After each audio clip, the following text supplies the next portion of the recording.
What's up guys? Welcome back to my channel. Welcome to my car. We are going to be doing a car Q&A mukbang situation. So for our choice today we have Chick-fil-A breakfast. It is currently 9:30 in the morning and I tried filming this the other day. I got Taco Bell and realized I left my memory card at home. So we have it today, thank goodness, obviously because I'm filming and talking to you guys right now. But if you're excited for this video, give it a like, comment down below video ideas for the future. Don't forget to subscribe. If you ever want to ask me questions, make sure you're following me on my Instagram. That's where I usually do the question boxes. So let's go ahead and get into the questions and what we got for breakfast. Okay, so of course as soon as I start to film this next clip, someone pulled in next to me. So I waited a second because nothing makes me more uncomfortable than filming in public, but it's okay, we're good now. Let's have a little Chick-fil-A haul. I got this at 9:30, so I was able to grab some fries. My Chick-fil-A lets you get them, it just takes like a couple extra minutes. I know there's some Chick-fil-A's, there's like another one near me that won't let you get it till 10:30, so I got that. And then I got some chicken minis. I have been obsessed with these the last couple of days, so I got this. And then I also got a soda, got a Diet Coke, nice and crispy. So that will be my breakfast. I'll also save some of these for Oliver for when I go home. But let's get into the questions that you guys left me on my Instagram.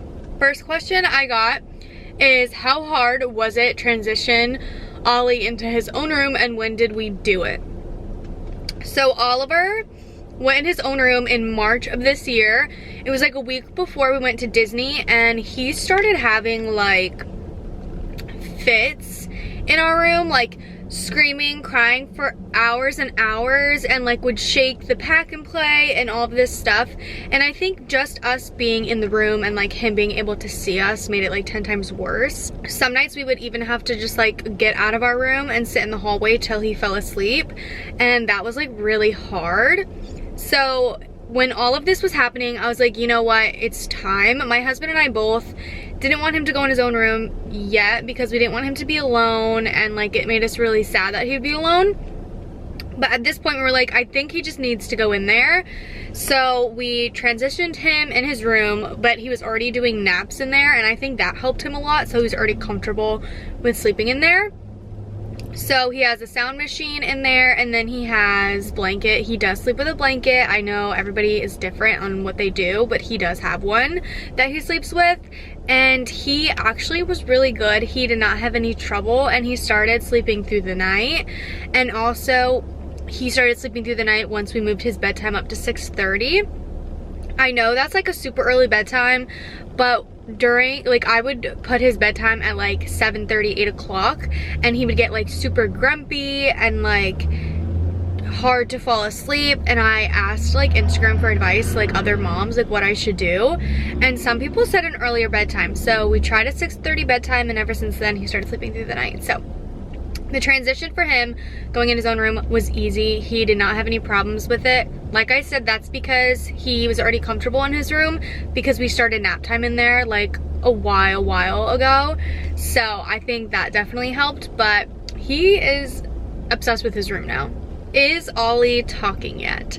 This question was asked quite a bit. Oliver is currently 19 months, I think, and he's not talking a lot. He says mama, dada. I've heard him say please a couple times, thank you like twice, and I swear there was another one, I don't remember. But those are like what he says when he wants to say them. Mama and dada is more often. Thank you and please, it's really when he wants, and I honestly think he is just stubborn because I know he can say words. I've heard them before. But he is a very stubborn person, I think, like his father. His dad is pretty stubborn in some ways, and I think he got that trait from his dad. So I know he can say more, he just doesn't because I've physically heard it before.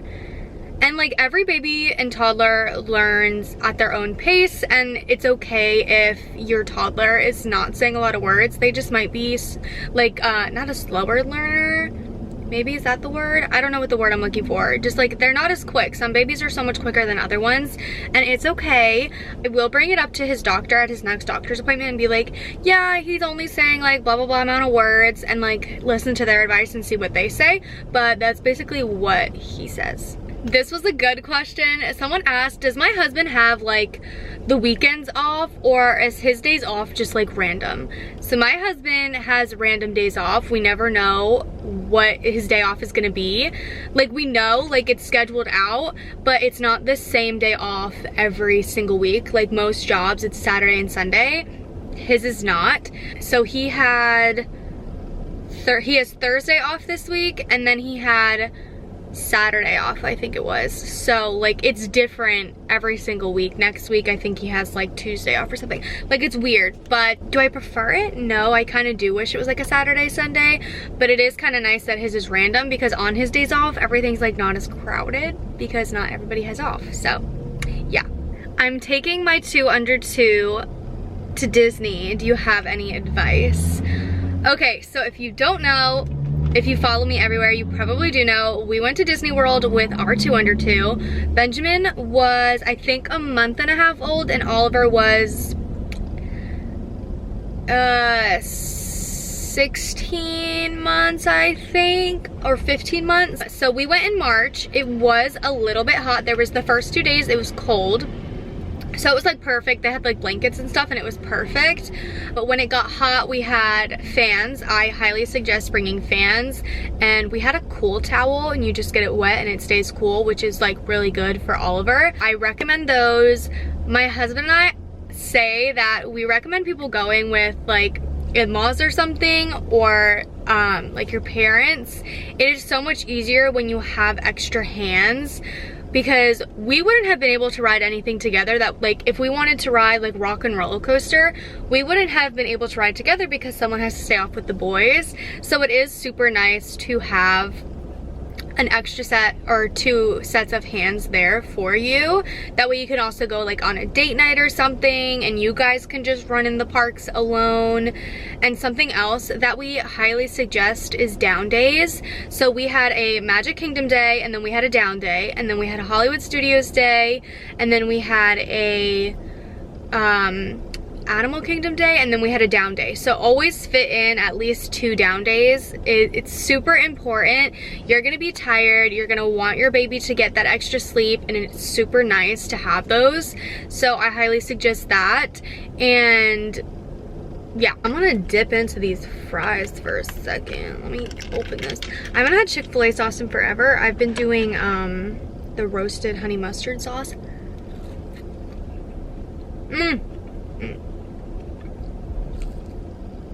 Delicious. Cheers.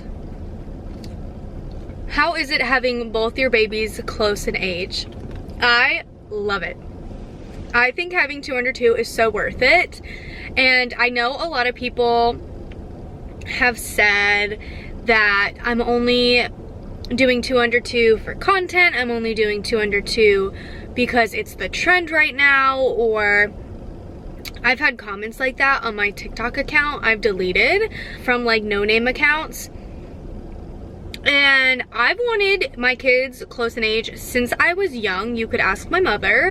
I've always wanted that. Yes, it's become more popular having 2 under 2. I think it's amazing having your kids this close in age and having them have like hopefully a built-in best friend. If not, that's okay.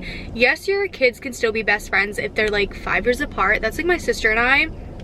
One of my sisters, we're 5 years apart, and we're like really close. So yes, you can still have them be best friends, but also it's nice to get having kids not out of the way, because I don't want it to seem like a chore, but it is nicer to have all your kids like back to back. That way you are done with pregnancy sooner. I personally love that. My husband and I are pretty sure that we're done having kids already, but I mean, time will tell. We might have another one, we don't know, in the future. But it is nice to know that if we were done having kids, I am done at 24. And it's so nice to have my body back and like get it in shape and get it how I want it to be. Because I already had my beautiful children. You know what I mean? How much milk does Ollie drink now? So That really depends on the day, I think. Usually he gets 1 cup of milk in the morning at nap time and bedtime, and then throughout the day he has water or juice. He hardly gets juice. I don't have juice in the house, so most of the time it's just water. He is a water drinker. He loves it so much, which I'm so thankful for. So usually he has it those. So I want to say he gets about, I don't know, anywhere from 15 to 20 ounces of milk a day. He also does steal his brother's bottles sometimes, so add that in there. It depends. So that's kind of like a ballpark. It's not like accurate, but that's kind of like what he has now. Did Ollie have an 18-month sleep regression? No, I don't think he did. He hasn't had a bad sleep regression since, I think, 15 months when we were in Disney. It was really, really bad. He would scream bloody murder every night, and we would try everything and nothing would soothe him. Like even taking him out, putting him in our bed, he would still scream. I don't know, I think he was getting like his molars in too, so that didn't help the case, and he would still get Tylenol. And then just being like out of sorts because he's somewhere new also didn't help. So I just think all of that together was a lot, and he hasn't had one since then. He hasn't had a lot of sleep regressions either. He had the 4-month sleep regression, but that lasted about a week. A 6-month sleep regression that also lasted about 2 weeks, and then I think the 15-month. He really hasn't had a lot of them, which has been so nice because I heard horror stories and I was terrified. So I don't want you to be terrified because your baby might not go through any of them. Every baby is different, but again, I think that's all he had. He only had like 3 sleep regressions. Okay, that is all I have time for today. I hope you guys enjoyed this video. Thank you guys so much for asking me all these questions. If you have any more questions, leave them down below or go to my Instagram and make sure you follow me there. That way when I do ask again, you will be able to be a part of it. There's still a whole bunch of questions I didn't have time to answer. I have to get back to my boys. So maybe I'll do a part 2 eventually for you guys. And yeah, I hope you guys enjoyed it. I love you, and I will see you in my next one. Bye.